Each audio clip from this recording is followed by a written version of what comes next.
Well, good evening, everyone, and welcome to Cab Crew Wednesday. How's everybody doing out there tonight? Hope everybody's well. Yeah, weather is crazy. It's in the 70s here in New Jersey today. In my office right now, it's 84. I got my window open. Thank goodness we had to finally can turn the heat off. That was good. So that's crazy. But yeah, tornadoes are popping up.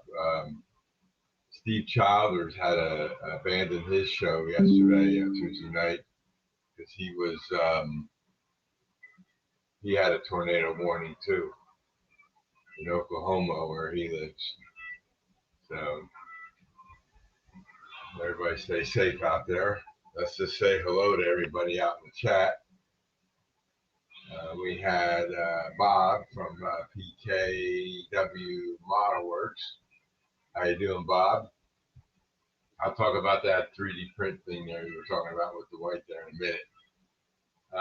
Then Dwight came in. Hey, Dwight, how you doing? Mike, the rail artist, is here. Hey, Mike, how are you? Chuck Shriver's here. Hey, Chuck, how you doing? Welcome. And then JD's here. Grandpa Rails, how you doing, JD? I saw your video there before the show. I'll explain that in a minute when I was talking about the macros. And then Floyd Robbins is here. Welcome, Floyd. How you doing? And I think that's all the new ones in here. Yep, that's it for now. Okay, I wrote a note down here. I write notes on my paper. Yeah, I got two inches of rain. Yeah, it's a lot of strange weather going on. So, but springtime's right around the corner. So we'll see what happens.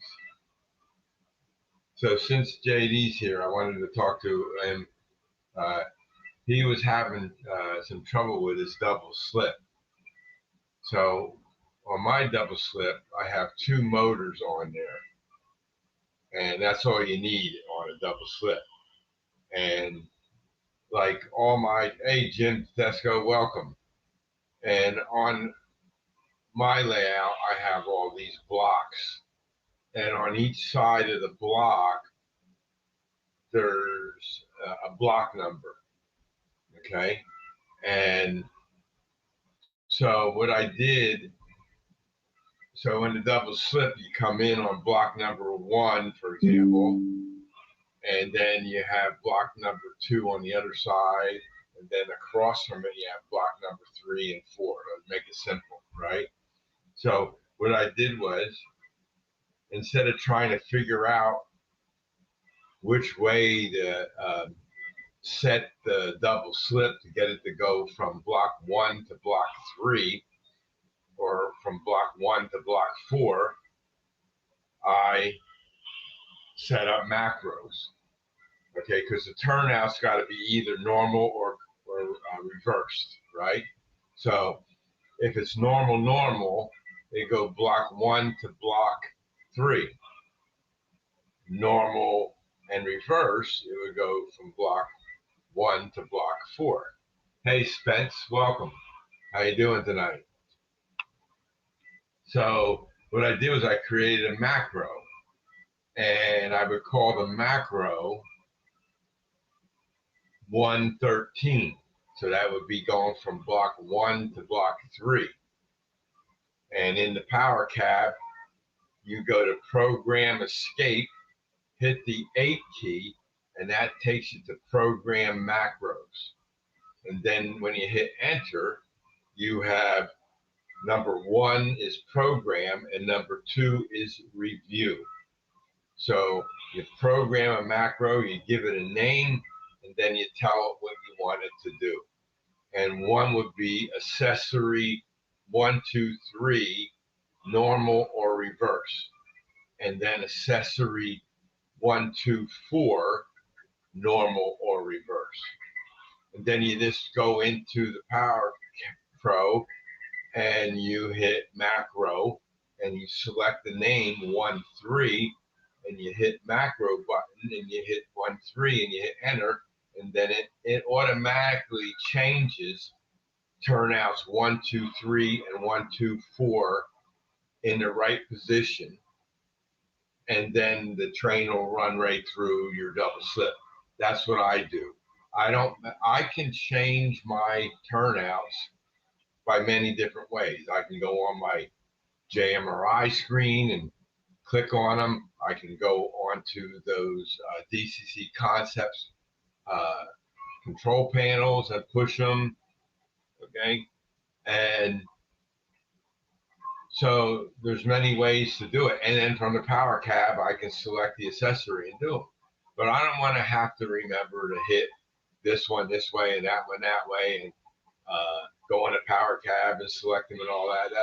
That's craziness. So this a macro, you have to do a little preliminary work to create the macros, but it's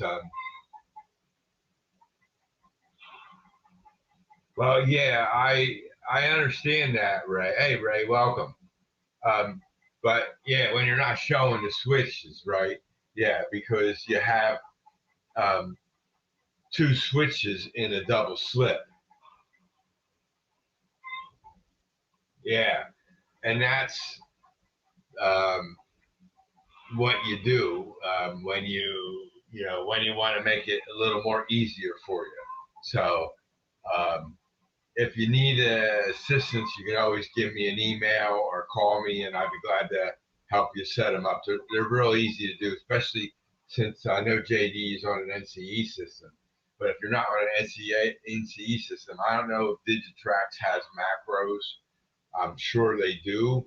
I never seen a Digitrax controller in my hand. Never had one, so I don't know what buttons are on there.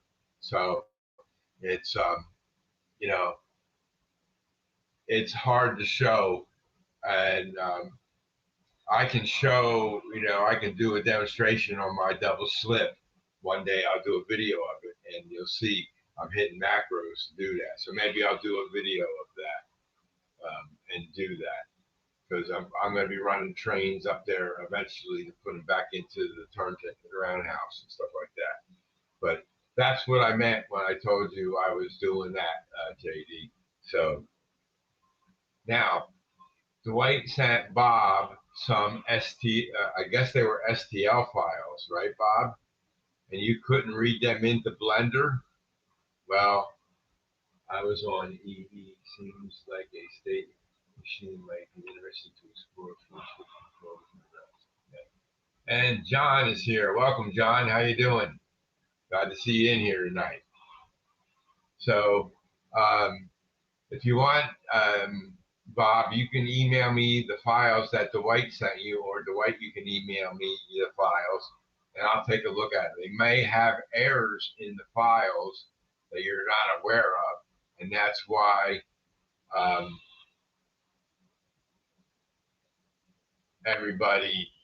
that's why you couldn't open them up in Blender.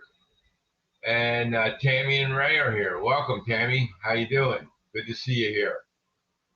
So, so now back to my projects.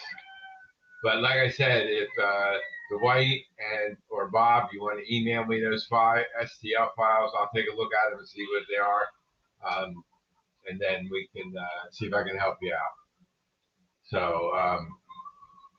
So, as you've seen, I've put out a couple of shorts about my roundhouse, and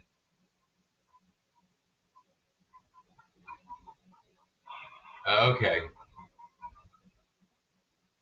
Well, I'm not going to go hunting for files, but if you might take a look at the files, even when you download them off of a website, you still have to check the files for errors.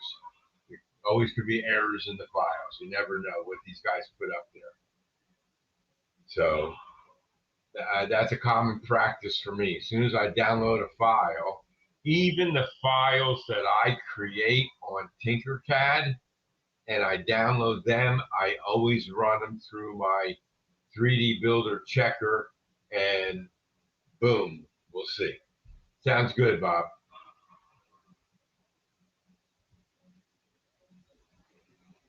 All right, good. Look, here's going to show how they work. Yeah. So the roundhouse, got it up there on the layout. I got all the service tracks in, and they're glued down in the front, and the wires are holding them down in the back. The tracks are in place. I didn't have to glue it the whole length. I just glued it in the front spot, and just had one track that was a little bit high, and I had to put a special clip in there to hold it down, to keep it down onto the plate on top. And then I did a video of my workbenches that I 3D printed on my A1 Mini, and they came out perfect. And I don't know if you'll be able to see them. No, it's pretty dark right now, but they're in there. Right here, there's two benches. There's some benches there. I got benches on. What I'm gonna do is I'm gonna put the benches where the camera can see, and then we'll go and do that. Thanks, John. Yeah, a lot of work getting that. All that's 3D printed, that roundhouse, all those parts and everything. The only thing that I didn't,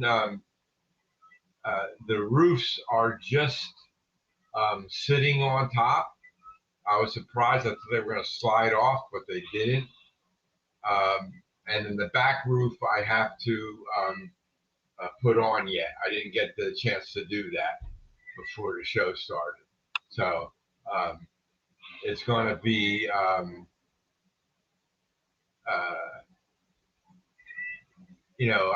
there's a lot of work going on there, and I put that up there, and then I wired up all the service tracks, and there's an LED light above each one of the doors, and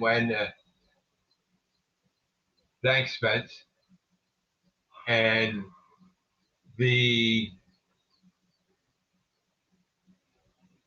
I have these toggle switches that turn on and off the track power on all my service tracks.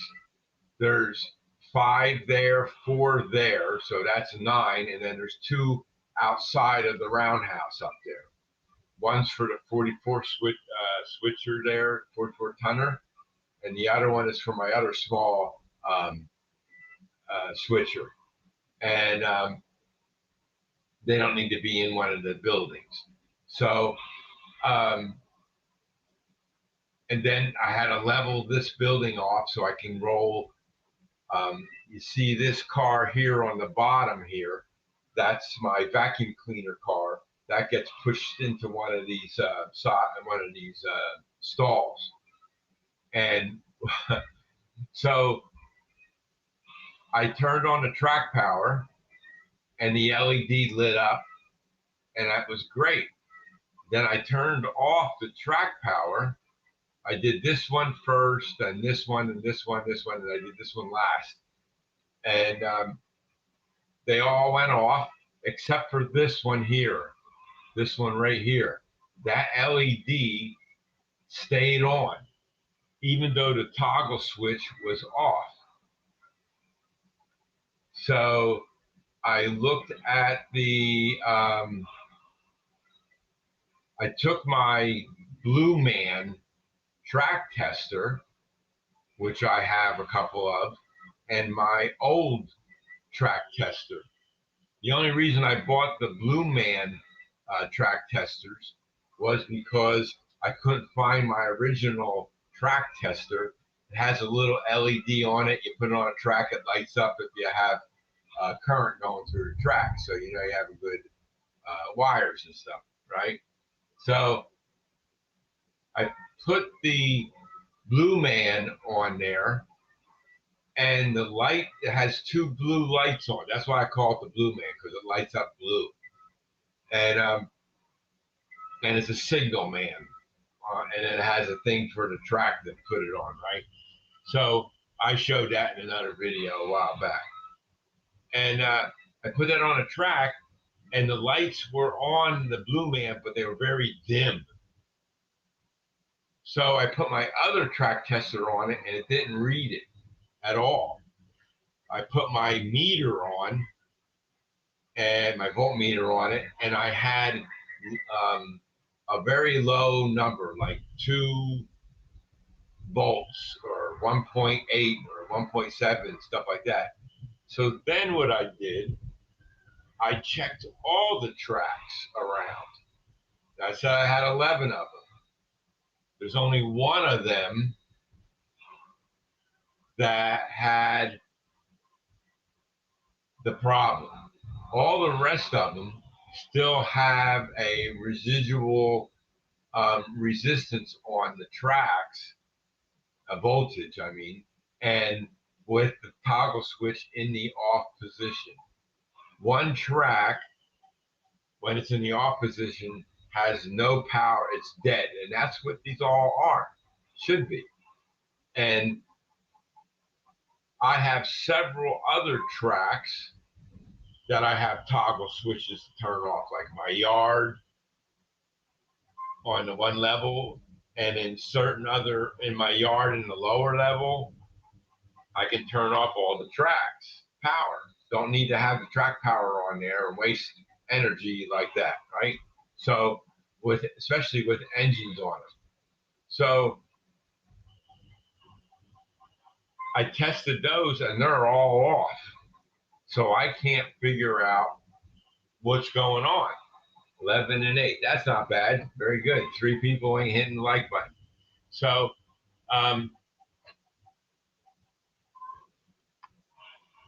I contacted DB Tech Dave. I talked to Jim Tedesco about this, and I ordered some new toggle switches, double poles, and so that I can splice both wires on the feeder. Currently, the toggle switch has just 2 wires. So what you do is, all you do to the toggle switch is splice it in to the into one of the wires on the feeder wires and toggle it off, and then that shuts the power off. So a double pole will take both wires and shut them off. So then I'll see if that works. So I ordered them from Amazon. I missed the cutoff by getting it here today. It was a 1-day shipment, but I missed it by about 2 minutes, and that'll be here tomorrow. So I'll play with that tomorrow and get that. And so that's what I'm going to do.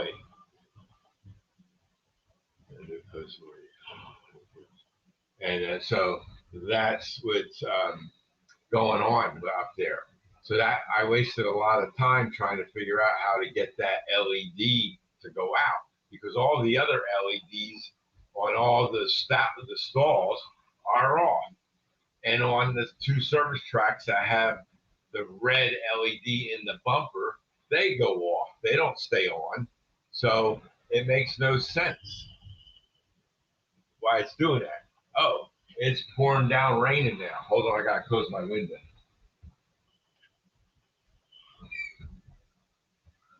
Yeah, it's pouring. It just started pouring raining. So um, that'll get rid of all the remaining snow that's been lingering around.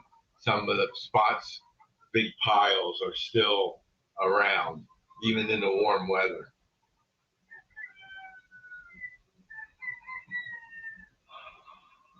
All I did was ask the question on a double slip switch.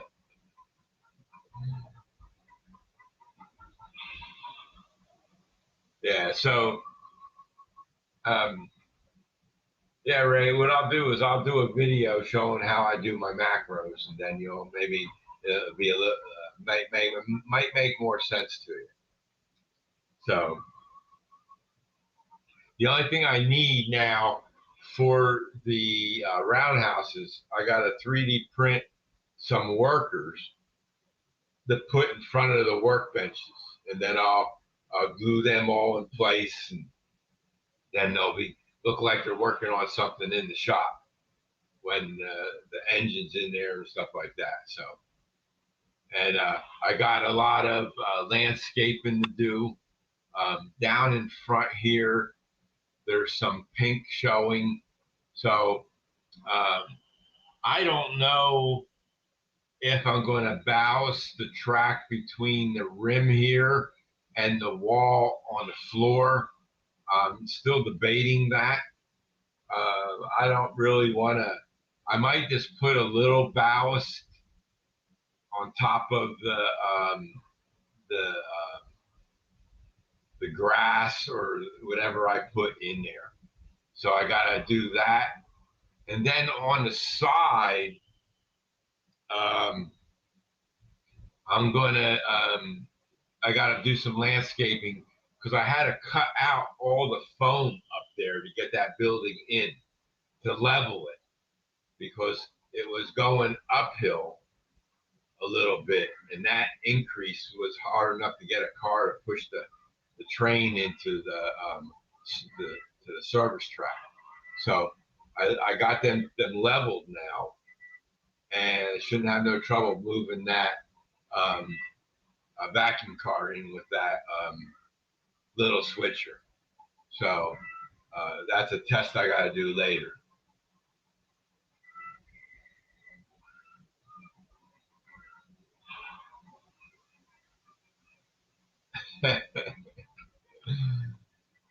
Anyway, what I'm planning to do is I saw another technique for laying down uh, grass and other colors on the layout. This guy was painting the area where he wanted to put grass green with green paint, and then he took the Woodland Scenic stuff and poured it on top of that before it dried. And and uh, going and before it dries out. And when it came dry, it looked really good. So I'm going to paint that area with some green paint, and then I'm going to sprinkle the Woodland Scenics green stuff and maybe some yellow color in there or stuff like that, and do that area and see how that comes out. So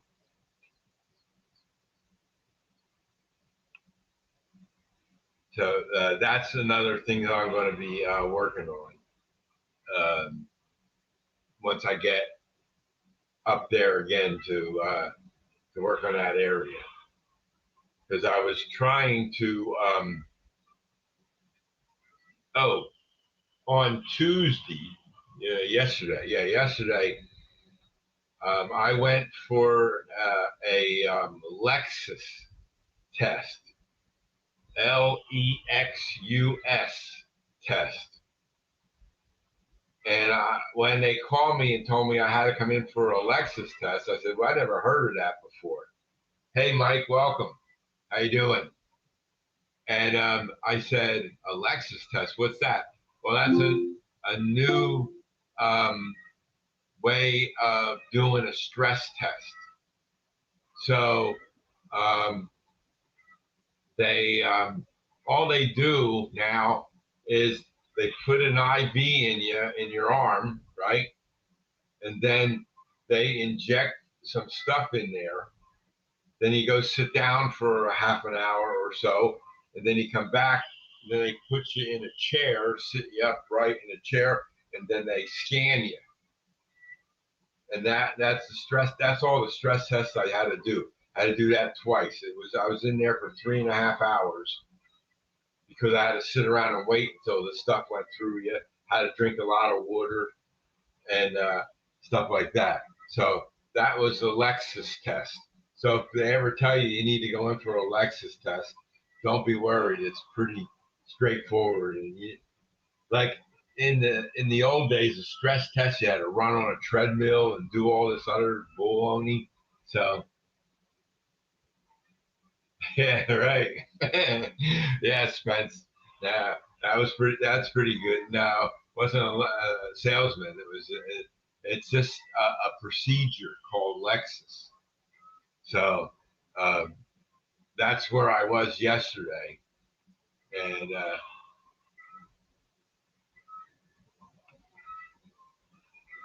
the other thing too I was working on today.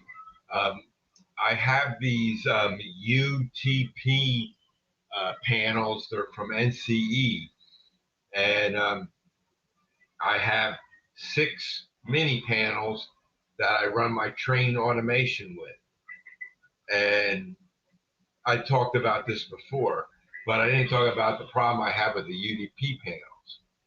So the other day I was looking at them, and I have 6 of them for my mini panels. Well, 3 of them, the LED light on the panel is lit up, but the other 3, it's not lit up. And all my other UDP panels that I have around for where I can plug a Power Pro into, because I don't use wireless power cabs. I have a UWT 100. That's my wireless remote. And but if I want to use the Power Cab or Power Pro, I have certain spots where I can plug it in around the layout, and all of them are lit up, right? But they're lit up because they're on the bus line. They're on the NCE bus line. That's why they're lit up. And the other ones, the UDP panels, I found out today, speaking to them, that they all they had made different variations of that UDP panel, so you don't know which one you have. So I looked at the 2 of them that I had, one that was working, one that was working, and they both had a resistor on there. And that's what the guy at NCE told me. Look for the resistor on there. If not, you have to put a resistor on it. So I have the newer models, and the LED isn't working. So I just took an LED, had a resistor on the wire, and I put it on the 2 stems of the LED wire coming out behind the LED in the panel, and mine lit up. So I have a bad LED. So I got to replace those 3 LEDs with good LEDs, and then I'll fix that problem. So just some minor details I've been working on as I'm going around. So the one train that I've been trying to run on my lower level is the first layout that I made, and then I expanded from there. And I can't get the track clean car that I got to run around with the train, no matter what I do. So I moved the guy from the track cleaning car guy that I got these cars from. He told me, don't put the track cleaning car behind the engine. Put it behind a couple of cars. Don't put it directly behind the engine, because the jerking of the engines as they're going around can cause that car to have problems, and which it does, because I tried it anyway, and it does. So now we're up to 13 and 9. That's good. So, Mike, you got your crossing gates yet? I 3D printed a bunch of crossing gates, but they're still in a box up there. I haven't even started that project yet, because I got a lot of road crossings and I want to put a gate on each one. But I 3D printed them. I don't know I don't know. I think I might have 3D printed them on the Viper. I might try printing them again on the A1 since that's a better printer. So we'll see. I'll have to revisit that one day. And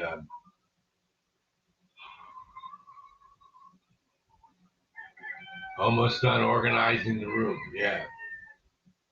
Well, it takes time when you got a lot of stuff in one room, you know. I'm still organizing boxes. Like I got my closet to the right of me. I got a closet behind me. And inside those boxes, I have written down what they are, like NCE parts. Hey, Bernard, welcome. How you doing? And so every once in a while, I go through them and make sure there's this NCE stuff in there. Make sure there's this, um, whatever stuff from any other vendor is in there. So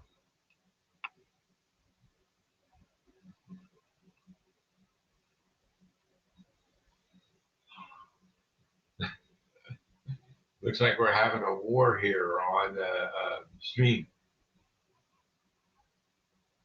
I don't want to have to time out anybody. Now, be nice, guys.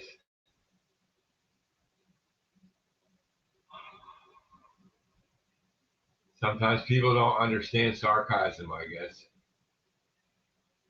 So anyway, um, so um, so I was running that train around, and I have the track cleaning car on it, and it runs around, it comes around, and then it comes to a certain section of the track where there's a turnout that runs into a small section of track, and then it hits a three-way switch. Okay, JD, enjoy your dinner. We'll see you soon. So, and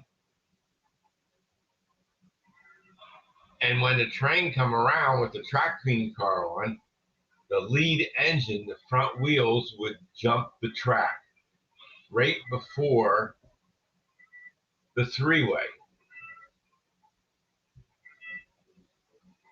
And I take out the track cleaning car, and it runs through that area, no problem. Now that track cleaning car weighs about 8 ounces. It's heavy, and it's dragging along the track. Okay, so it's not getting caught anywhere. I found the three spots that it was, and I fixed those 3 spots. And I went inside the tunnel and I ran it and I watched it. It's not hanged up anywhere. I can freely move it. I disconnected it, and it freely moves. So it's coming around a corner into those 2 turnouts. And I don't know if it's too much weight being pulled by the engines and that one is lifting up. I tried running the train with one engine. That didn't work at all. It needs at least two engines to pull that track cleaning car around. So I'm still trying to figure out that. So then I looked at that section of track, and coming off of the turnout, there's like a 3-inch piece of track, and then that goes into the double slip, or no, the three-way switch. I'm sorry, the three-way switch, and that small section of track has a feeder wire on it that has track power, right? So I looked at it and I looked at it and I says, you know what? It looks like it's a little bit cocked one way, and it wasn't a straight through line.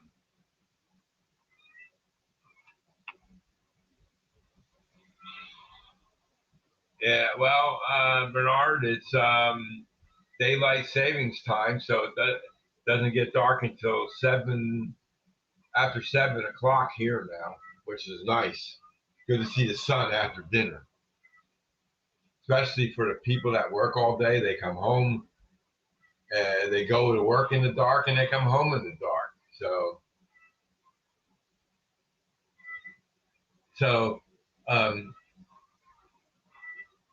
I took the ballast.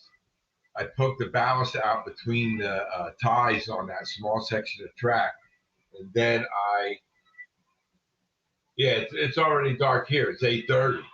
Not going to get until June when it's summertime. So I took that track and I kind of pushed it over a little bit to try and make it look straighter. I ran the train around.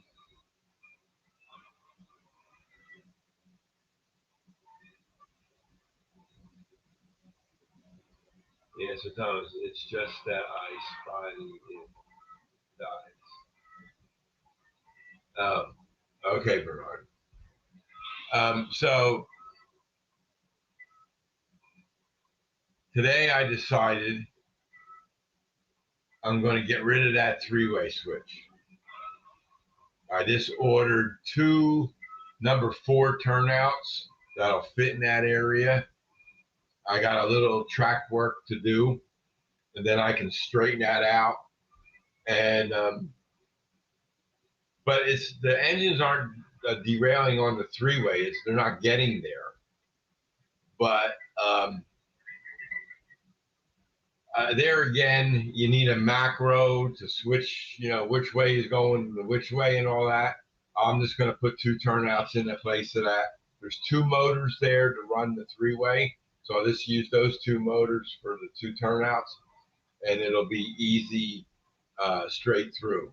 So before the show, like I said, I moved that little piece of track. I ran the train through, and it ran through with no problem. Didn't jump any rails or anything.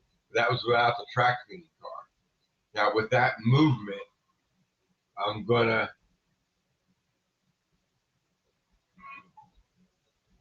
that's the only place right now is that section of track. I can take this picture off here, and I can go on this picture, and right here is where I'm talking about. Right here where my mouse is pointing to, you should be able to see that purple mouse. If you don't, let me know. And that's a three-way. One way goes here, straight through, goes down this track here, and then the right-hand side goes to this siding here. Okay? And then right in front of this three-way is a small section of track right there. That's about 3 inches. And then there's another turnout there, which is a crossover to this layout. So this all works. Comes through that turnout clean. It hits this section of track here, and then that's a code 83 piece of track, and the three-way is a code 100 track. So I got transition joiners on the tracks there, and those have a tendency to collapse and cause problems. So I asked Colonel Cottonbelt to make me a three-way in code 83, but he said he didn't have the tooling for it, so I wasn't going to wait around. So I just ordered 2 number 4s. They're the shortest that I can find, and they're 9 inches long. And I could put that in here, and then there's a road that goes across here from one town to the other. So I'm going to move the second turnout past the road. I'll lose a little bit of the siding, but I don't really care because I only put 1 or 2 cars in there anyway. So that's what the plan is. So all this is going to have to be reworked. Off of this three-way, this is a code 100 1/8 radius track, and then the transition joiners to the code 83, which is this piece right on the bottom of the screen here. There's transition joiners from 83 to 80 there, and to 100. I mean 83 to 100. And here there's transition joiners. Here there's transition joiners, and there's transition joiners. So a lot of transition joiners. They're Atlas transition joiners, and they hooked up to the Pico track with no problem. It's just that, you know, the transition joiners are, one's a little higher than the other one, right? And what happens is, as weight gets put on the rails from the trains running over it, that has a tendency to fatigue, and then it drops down, and it's a little bit now the one rail is higher than the other, and that causes problems. So we just got a weather alert. Severe thunderstorm warning. Ooh, thunderstorm warning.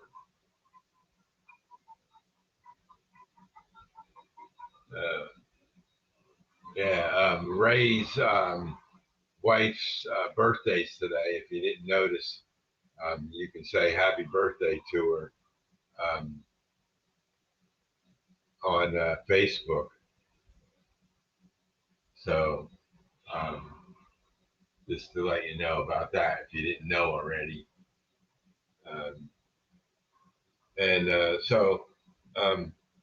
So that's going to be a project and a half to tear that out. Now, temporarily, what I was going to do was tear this three-way out and put a piece of straight track in its place, of that, from there to there. That's like 9 inches. So I need a 9-inch straight piece, drop it in place of that three-way, and now run the track cleaning car around and see what happens. And it shouldn't have a problem with that, because the track cleaning car doesn't derail on the three-way. It was getting stuck on the three-way before because of the transition joiners were out of whack, and I had to bend them back up a little bit. So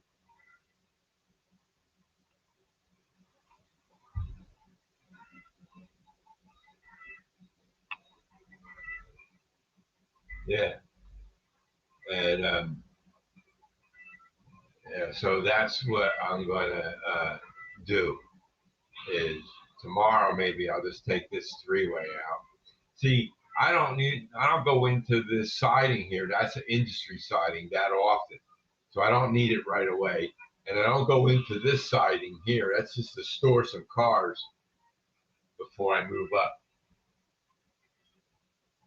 Sound like maybe I should support those before a problem happens.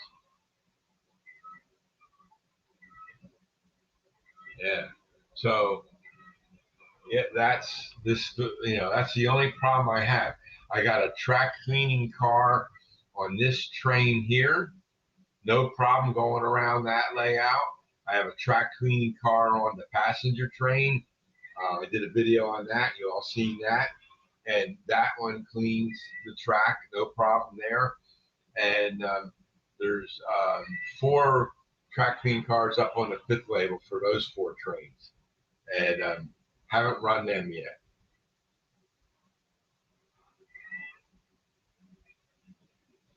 I set up my phone next to the area that the car is jumping and video the trucks and wheels so I can play it back in slow mo. Yeah. Well,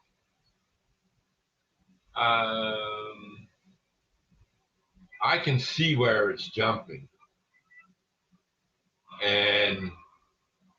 but you got to get down to that's a hard spot to put a camera without shorting out the tracks.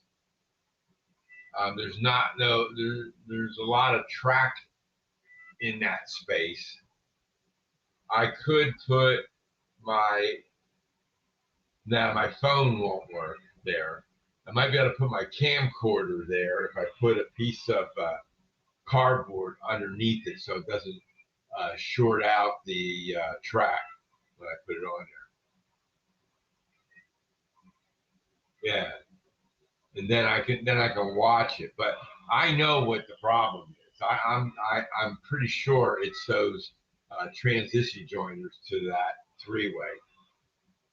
It's always right there on that little section of track is where it jumps in. And that section of track there, that's should be straight, and it's not. It's almost like um, this, a little bit on an angle, and I don't like that. So replacing that track and get rid of that three-way and putting a straight section in there, and then running the train around with that without any turnouts in there. See what happens. And I'm pretty sure that I won't have a problem because that track cleaning car goes over a few cars track gauge. Yeah, no, I checked the track gauge on mine, Mike, already, and none of my tracks are out of gauge. And like with these track cleaning cars, the guy says you have to prepare your tracks for a track cleaning car. And I found a few spots where I ran into issues, and I fixed those spots. Those spots didn't cause any derailments or anything, but for a track cleaning car, when the pads are rolling on top of the rails, if the track is higher than the other rail, which I had in 3 spots, it's going to hit that and stop the train. So I fixed those spots. That are easy ones. But and then you have cars that derail, and you just add weights to them and put it over top of the wheels, so it keeps the weight on the wheels, so it doesn't bounce off the track sometimes. And cars are easy, but that's an engine problem. That with the track cleaning car on it, if they take the track cleaning car, the engine runs through that area, this area here, it runs through that area without a problem. And all the cars hooked up to behind the engine roll through there too with no problem. But with the track cleaning car, 2 cars behind the front of the engine, I put it 6 cars behind the front of the engine. It doesn't matter where it is on the train. It causes the engine to jump the track right there at that small section of track. So that small section of track is going to come out. I'm going to cut a piece of flex track and replace that whole section with a new piece of straight track till I get my turnouts. I ordered them from Train World. They usually ship in one day, and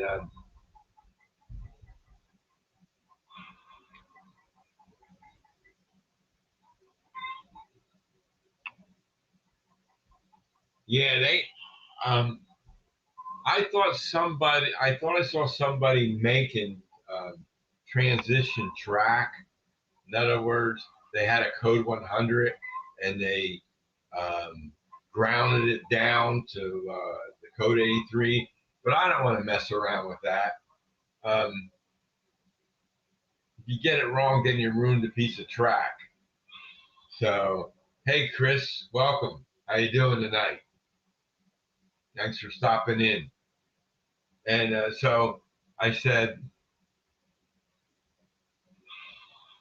that's tomorrow's project, is tear that out, put another section in there, add some feeder wires on that new section of track, because this piece of track here has feeder wires on it, and then run the train and see how it works. Because I'll be able to straighten that whole section out without this three-way in there, and it'll make it should. Hey, Montana Northern, how you doing? You're new here. What's your first name? You can post it. Appreciate it. Montana Northern.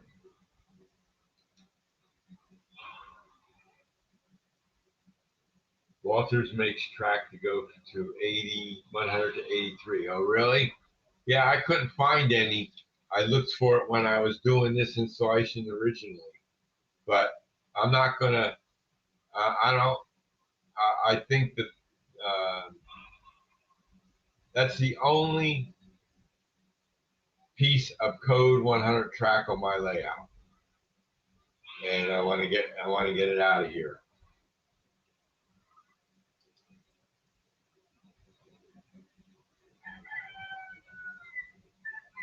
So what's Montana Northern's first name? Anybody know? He's never been on here before, but you're always welcome here.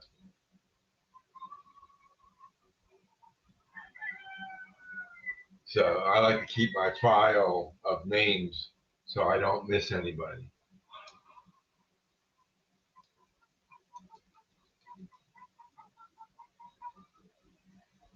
Yeah, I gave all my Code 100 track to Jim Tedesco when I went down to Florida 2 years ago.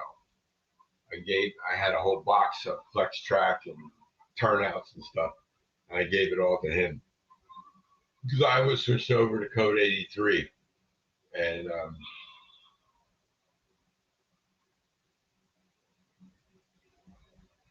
that's what I used and liked.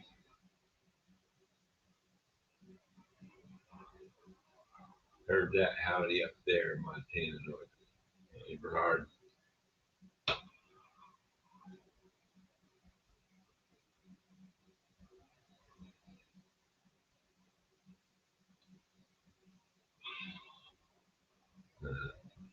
So,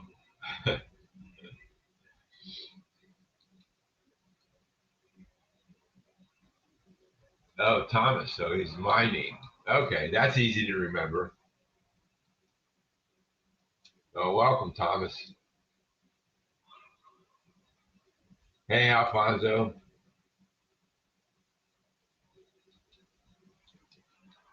I sent you back an email today, Alfonso, on that.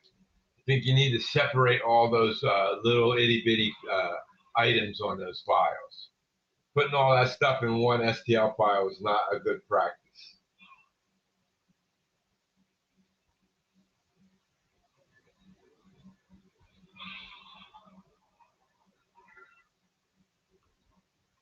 So,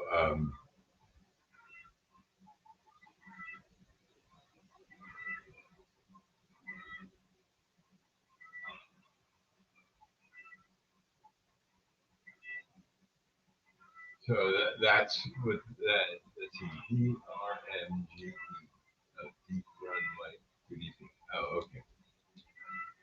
It's hard enough, Bob, with all the names, and then you got to come up with abbreviations of their names. See, I like with model train Alfonsiano Chris. That's good. So I know it's Chris. Chuck Shriver, easy. Deep Run Mike, easy. PKW Mileworks, Bob, easy. Bernard, easy. Everybody knows JD is Grandpa Rails. That's easy. And Dwight is Dwight.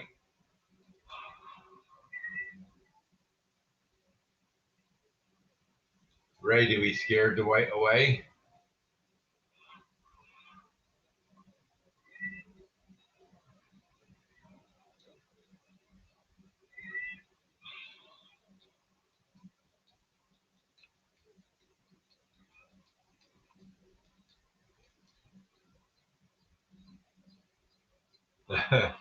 Yeah. Well, when you have that, that's what you have to do. But I was starting all over again and new.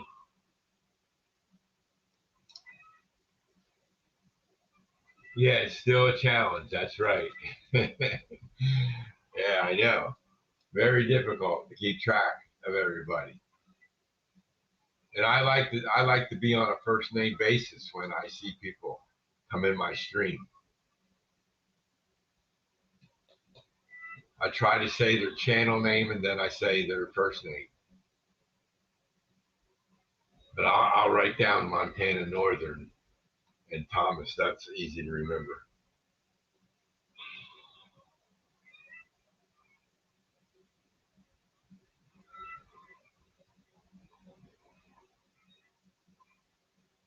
I'll add that to my file. So let's see what else I want to talk about tonight. Oh, my SW7 project, I put that on hold. Um, that's the one where I have to ream out the flywheels. Let me make myself bigger. These are the flywheels. I got to ream that out 1/8 of an inch. And I don't want to mess around with this until after I get my trains running. I don't need those switchers to get my trains running. So I put them aside. Um, I ordered a decoder for this engine. This will be, hey Russ, welcome. How you doing? This engine will be easy to convert. Um, I just have to put it back together and isolate the motor, and I'll have this engine running. This I got from an estate sale. It's a Rock Island SD 35, I believe. So, and I got four SW7s on the side there that I have to work on. So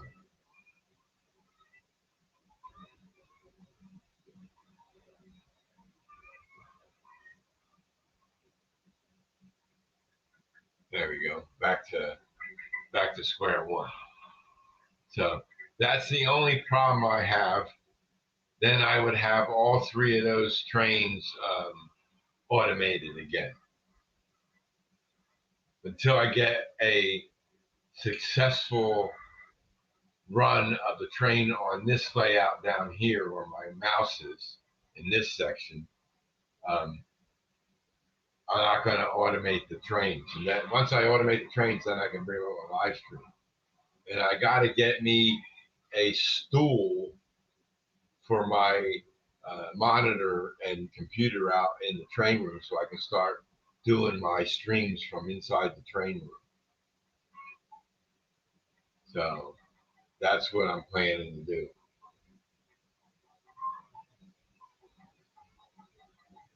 Breakfast sausage and egg sandwich. That's breakfast, not dinner.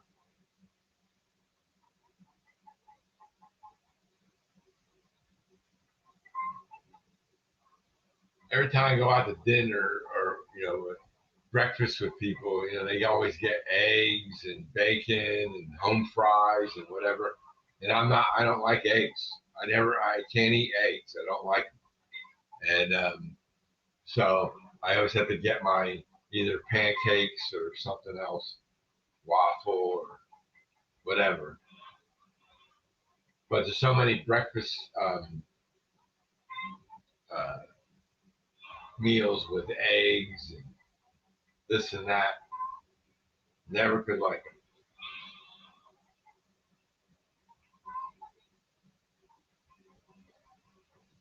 Yeah, Ron Swanson. Yeah. We used to get, when I was a kid, we used to have TV dinners. Now, my mom was a great cook, but this some days were busy, and so she just gave us a TV dinner. Pizza for breakfast? No. Well, can't say no. One day I had pizza for breakfast, lunch, and dinner one time. When you live by yourself, I bought a pie, and what was I going to do with it? Let it sit there? So I had a slice for breakfast, I had slices for lunch, and dinner. Belgian waffles, hash browns, and bacon. Yeah, that's good. I like that.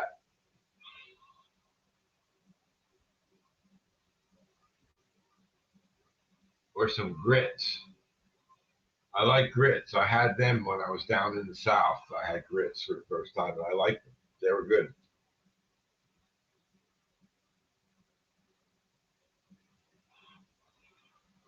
I think it was in Alabama that I had my first grits.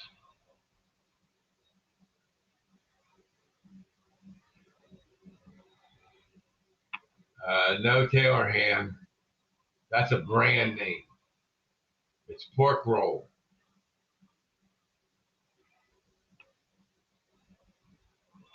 You know, they have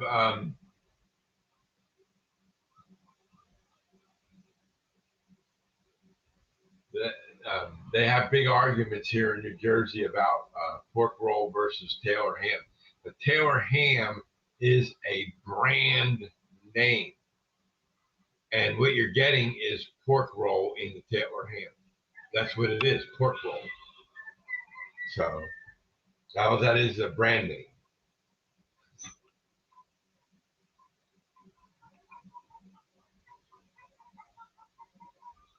Isn't scrapple like potatoes cooked in something grease or something like that? I think that's what scrapple is.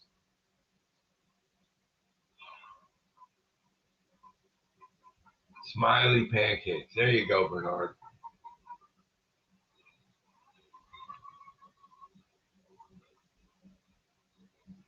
H-E and B. What is H-E and B, Chuck? Is that a diner or something?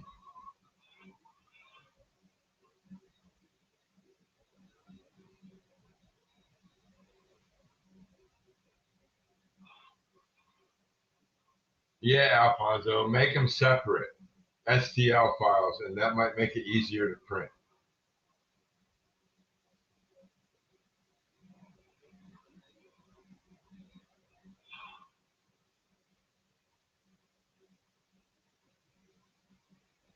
Oh, that's what it is. A mixture of grains, seasoning, pork scraps, formed in a loaf.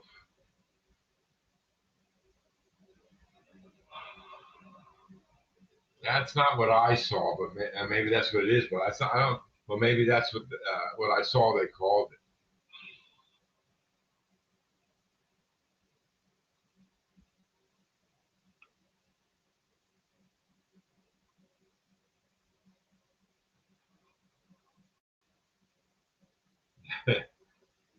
scrapple. Okay, I didn't know it was a loaf.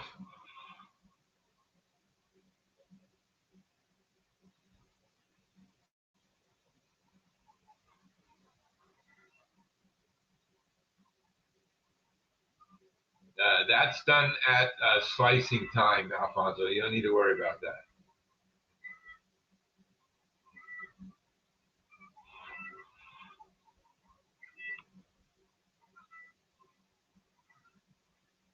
Yeah, a regular at breakfast.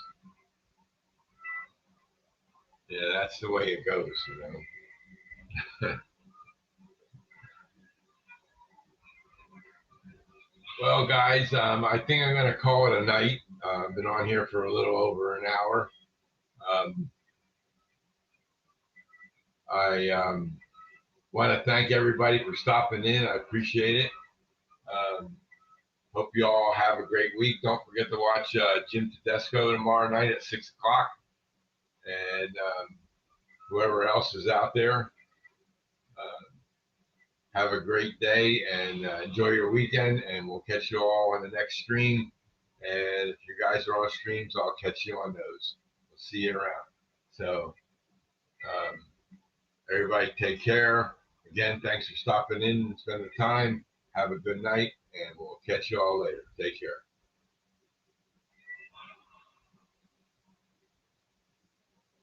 Oh, and Crooked Dave in the morning. Is he on this Thursday?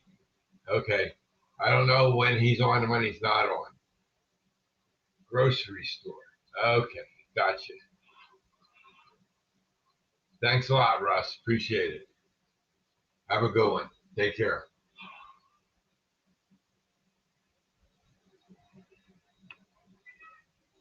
Mike, take care.